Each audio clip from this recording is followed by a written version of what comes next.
Desa Citimbang secara administratif terletak di Kecamatan Salem Kabupaten Brebes Provinsi Jawa Tengah.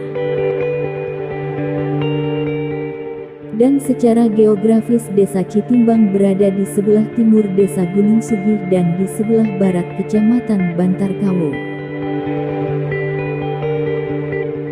Luas wilayah Desa Citimbang seluas 850 hektar, dengan jumlah penduduk mencapai 2021 jiwa dengan rata-rata tingkat pendidikan sampai jenjang sekolah dasar.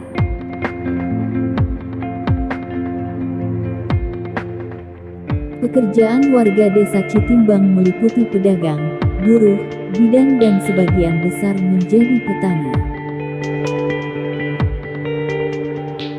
Agama mayoritas warga desa ini adalah Islam. Hal ini dapat dilihat dengan adanya 1 buah masjid dan 3 buah musola serta tidak ada tempat peribadatan lain seperti gereja atau wihara.